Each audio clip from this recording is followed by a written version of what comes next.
La familia de Eddie Curry. La familia de Eddie Curry sufrió una tragedia en 2009.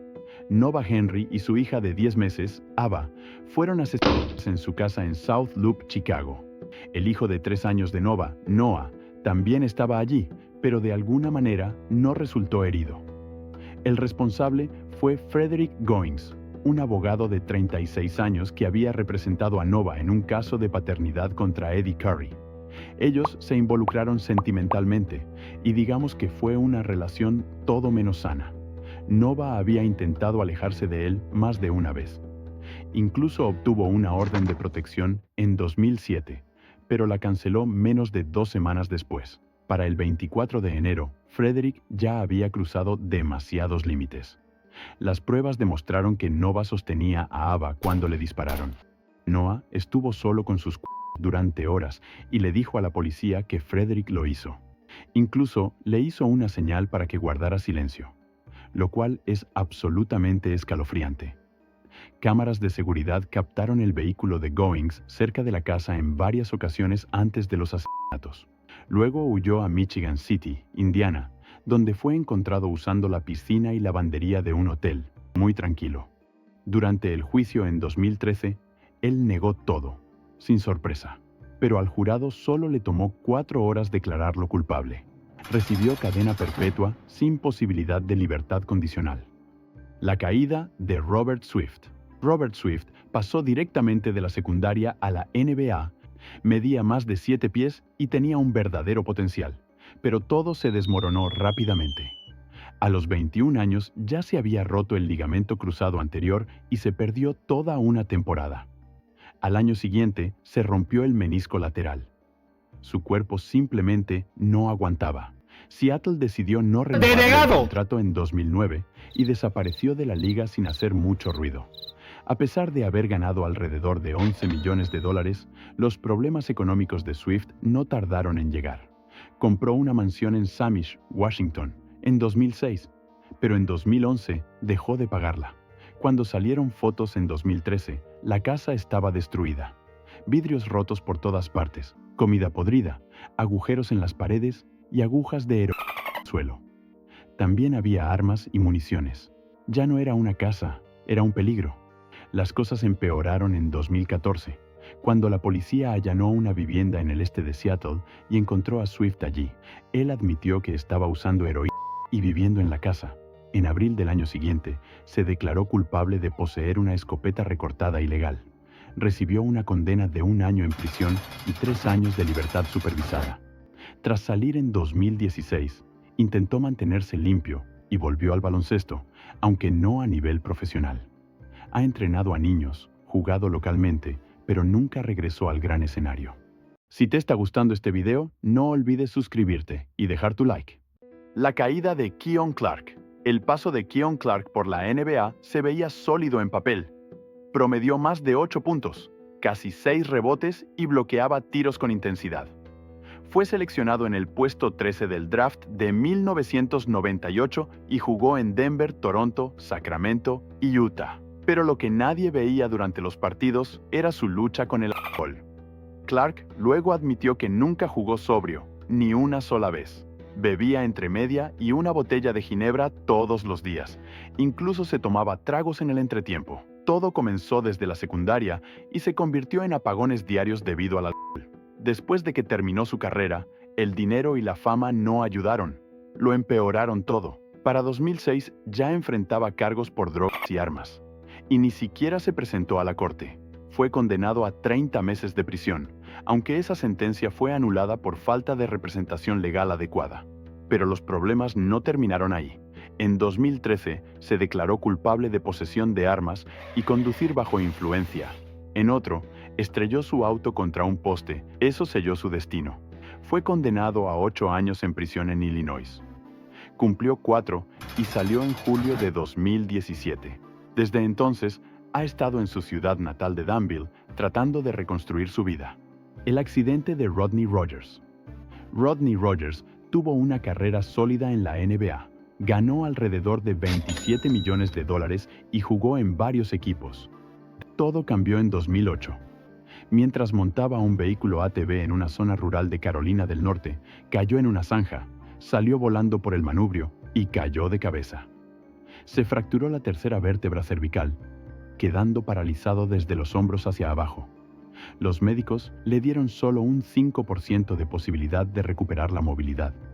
Su vida se convirtió en un ciclo constante de cuidado y terapia, con gastos médicos que alcanzaban los $400,000 al año. Rogers usa una silla de ruedas motorizada y necesita asistencia diaria para realizar tareas básicas. Emocionalmente, fue devastador. Sufrió depresión y pensamientos suicidas, pero su prometida, Fa Suggs, se mantuvo a su lado, y ese apoyo lo mantuvo firme cuando todo parecía perdido. En 2024, presentó una demanda contra Blue Cross Blue Shield, ya que le negaron atención médica en el hogar que ya había sido declarada necesaria, lo cual complicó aún más su condición. Nicky Van Exel. En 2010, el hijo de Nick Van Exel, Nicky Maxwell Van Exel, disparó y mató a su mejor amigo, Bradley Bassey Io, dentro de su casa en Garland, Texas. Según los fiscales, el motivo fue brutal y calculado. Estaba por testificar sobre una serie de robos a mano armada que ambos habían cometido ese mismo año. Después del disparo, no entró en pánico. Comenzó a encubrir el crimen. Envolvió el cuerpo de Io en plástico, lo metió en su SUV y lo arrojó cerca del lago Ray Hubbard. Su equipo de defensa afirmó que todo fue un trágico accidente durante un juego con el arma, pero el jurado no lo creyó. Solo les tomó unas 2 horas y media declararlo culpable. Fue sentenciado a 60 años de prisión. Greg Oden. El 7 de agosto de 2014, la policía acudió a una casa en Lawrence, Indiana, tras recibir una llamada por violencia doméstica alrededor de las 3:30 de la madrugada. Dentro de la vivienda, encontraron a la exnovia de Greg Oden con heridas visibles en el rostro. El lugar estaba hecho un desastre. Una testigo, la mejor amiga de la víctima, le dijo a la policía que Oden le había dado un puñetazo en la cara. Greg Oden no intentó negar los hechos. Al principio fue acusado de 2 delitos menores por agresión, pero el 11 de agosto, los cargos se volvieron más serios. Fue acusado formalmente de un delito grave por agresión, con lesiones corporales serias. En diciembre, llegó a un acuerdo con la fiscalía. Se declaró culpable del cargo grave. El tribunal lo sentenció a 999 días de libertad condicional, una multa de $200 y asistencia obligatoria a consejería. En ese momento, Oden era agente libre, habiendo jugado la temporada anterior con Miami. Su carrera ya había sido devastada por las lesiones en la rodilla, que lo mantuvieron dentro y fuera de las canchas desde el principio. Derrick Rose. En 2011, Derrick Rose estaba en la cima de la NBA. Fue el MVP y el rostro de los Chicago Bulls. Pero entonces salió publicada una entrevista en ESPN The Magazine, y todo se volvió extraño muy rápido. En la entrevista, le preguntaron a Rose qué tan grave creía que era el uso de sustancias para mejorar el rendimiento en la liga. La escala iba del 1 al 10, y supuestamente respondió con un 7. Sus palabras exactas fueron: "Es enorme, y creo que necesitamos una competencia justa donde nadie tenga ventaja sobre otro". Esa declaración encendió el debate. Los medios lo difundieron, los fanáticos discutieron, y la imagen de la NBA recibió un golpe. Pero poco después, Rose, a través de los Bulls, se retractó. Dijo que ni siquiera recordaba haber respondido esa pregunta y que si lo hizo, debió haber entendido mal lo que le estaban preguntando. Afirmó que no creía que existiera un problema de dopaje en la NBA. Por su parte, ESPN no retrocedió. Afirmaron que la entrevista ocurrió en noviembre de 2010, que la cita era exacta y no fue sacada de contexto. El medio defendió a su reportero y su publicación, así que el asunto quedó como un caso clásico de jugador contra medio de comunicación. No hubo aclaración por parte de Rose, y tampoco no hubo corrección por parte de ESPN. Shawn Kemp.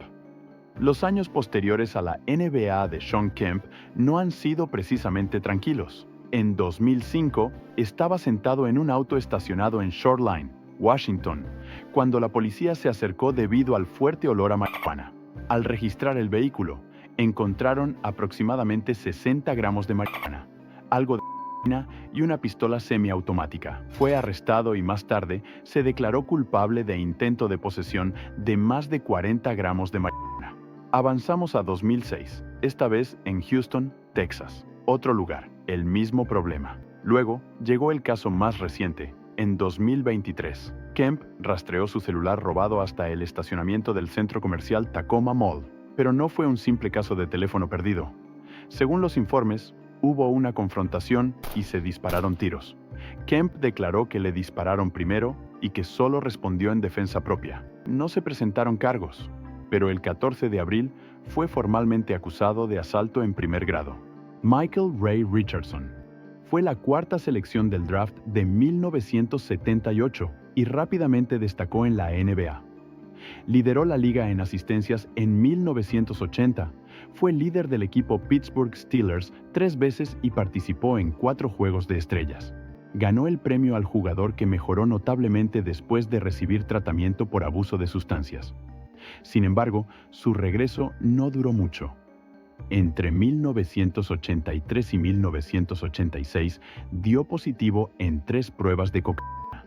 El 25 de junio de 1986, el comisionado de la NBA, David Stern, lo sancionó con una prohibición de por vida, la medida más severa bajo la política antidrogas de la liga, siendo el primer jugador activo en recibir dicha sanción. Si te ha gustado este video, no olvides dejar tu like y suscribirte si quieres más videos. Hasta la próxima.